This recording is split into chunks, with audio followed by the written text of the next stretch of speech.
Okay, I usually open my videos with something like, today we're going to take a look at the game Sparta versus Athens, which appeared in Strategy and Tactics magazine, June 2014. And I usually mention the designer's name, in this case, Ted Garland.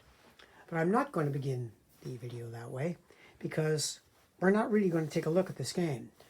I'm just going to say a few comments about it, and it's going to be a very, very short video. Now, the reason, why is this a short video?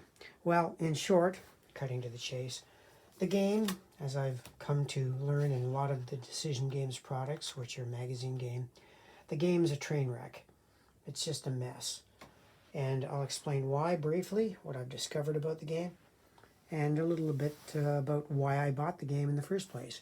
Because long ago I've decided I'm not going to be bothered with any more games from Decision, which appear in Strategy and Tactics magazine.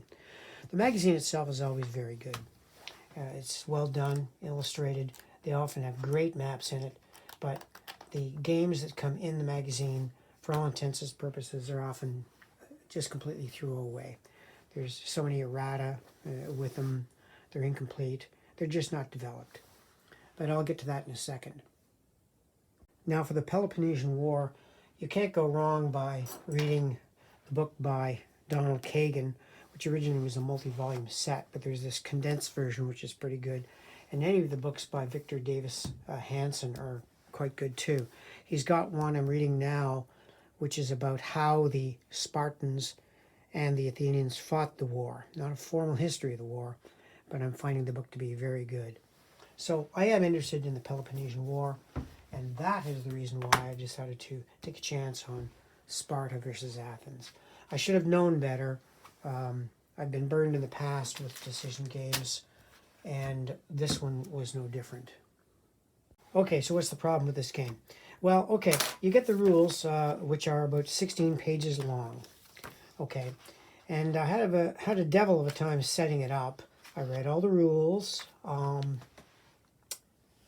It seemed fairly clear to me how to play, till I came to the setup, which was a little bit of a mess, one might say.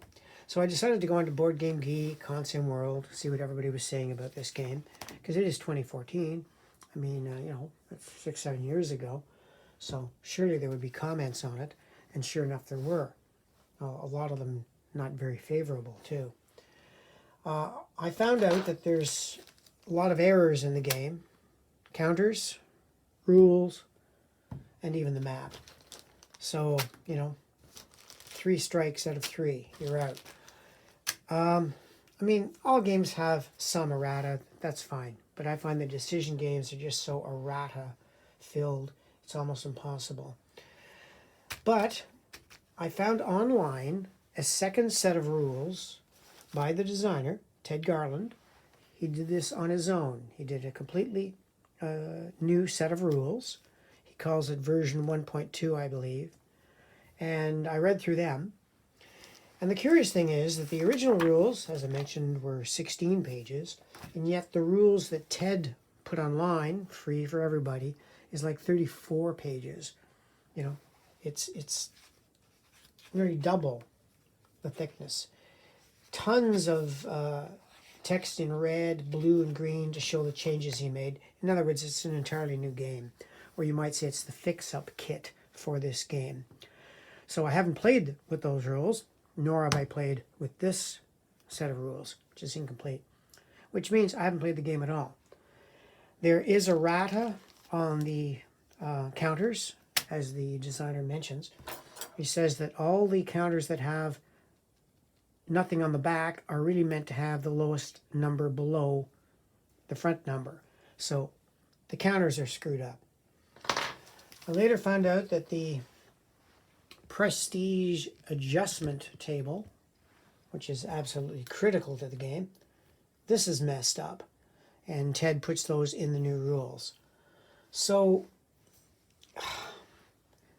can you play the game with the original map? Well, I guess you can. It is a nice map. I'll give it that. I do like the map. I think it's well done. Some very curious color choices. but maybe that's Decision Games department, not the designer. I certainly don't fault the designer for what Decision Games did to his game. He seems to hint in some dialogue I've seen that the company changed the combat results table and did other things that he did not authorize. So I'm wondering now what's going on at Decision Games when a designer submits a game. What the devil do they do with it? I don't know. I was mentioning about the color choices. Now this is, I guess you would call a nitpick, but I find it significant. When you think of a naval power, Athens, the prime naval power in this era, I would think the counters would be blue. So when I saw these blue counters, as well, those must be the Athenians. And then the Spartans with their flaming red cloaks, they must be red. Wrong answer. No, he's got the Spartans blue and the Athenians red. Okay. The other colors, the allies, purple, yellow, stuff like that, I can live with that. Now, I'll admit that that's a nitpick. But in the end, what I've got is a brand new game, which I read the rules, unpunched it, carefully cut them out, went to set it up, and could not set it up. Only to find out that there's map errors, counter areas, and the rules are incomplete. And to play it, you'd have to download, like I said, the 32-page PDF file to play it. So, guys, I can't comment on this game. Maybe there's a good game in here, but I'll never discover it because it's going back on the shelf. And heck, I'll probably go back to Columbia Games, Athens, and Sparta. Something a bit lighter and maybe a lot more fun.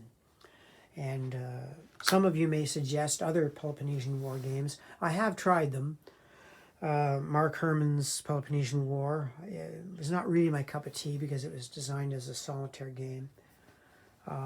I did try Hellenes by Craig Besink. I did like it, but I couldn't play the whole war. It was just a series of scenarios.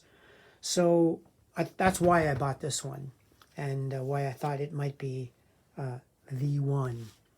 Unfortunately, it is not the one. So, I don't know. Maybe I'll go back to Columbia Games, Athens, and Sparta. So, very sorry to do this kind of a video. It's not the kind of video I like doing. I don't like cutting down product, but I don't know. When it comes to decision games, magazine games, I think they richly deserve it. And this is just my own personal opinion. I will not be purchasing any more decision games, magazine games. I think they're not